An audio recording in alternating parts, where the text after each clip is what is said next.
আমাদের দেশে হবে সেই ছেলে কবে, কথাই না বড় হয়ে কাজে বড় হবে।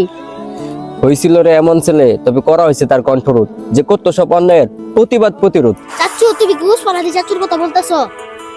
হ্যাঁ রে, আমরা কদর করতে পারিনি, করা হয়েছে তাকে তেরে তেরে চুপ, যে এসেছিল আমাদের মাঝে ধারণ করে মালনে বাসানের রূপ।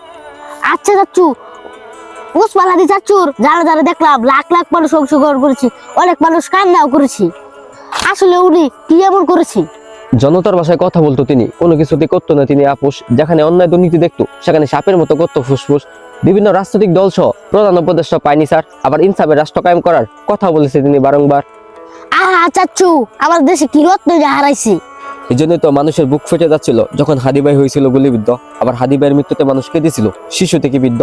লাখ লাখ মানুষ হয়েছিল তা জানা যায়, যেন রক্তের কেউ গেছে চলে।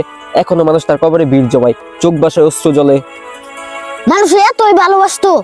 আমাদের দেশে যেখানে টাকা পয়সা বিলি করে প্রার্থীরা প্রচারণার কাজে, সেখানে উল্টো উসমান হাদি ভাইয়ের পকেটে মানুষ টাকা পয়সা দিত গুজে।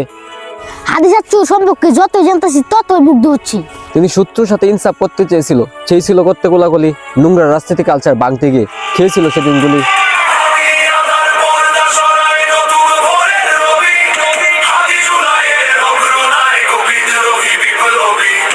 আমি যখন যাই আমি ঘুরনি, কত সম্মুখে যে হাঁপাই যাই চুরনি। আমি মুক্ত পাগল ছন্দ, আমি আপনার তালে বেঁচে যাই। আমি মুক্ত জীবানন্দ, আমি হাম্বির, আমি ছায়ানট, আমি হিন্দল। আমি চল চল চল ঠবকি ছবকি, পথে যেতে যেতে চকিতে চমকি। ফিন্দিয়া দেয় তিন দল, আমি চপলা চপল হিন্দল। আমি তাই করি ভাই যখন চাহে বোনটা, করি শত্রুর সাথে গলাগুলি, ধরি মৃত্যুর সাথে পাঞ্জা। আমি উন্মাদ, আমি জঞ্জা, আমি বিতিয়া ধরি তীর। বলো বীর উন্নত মমশির।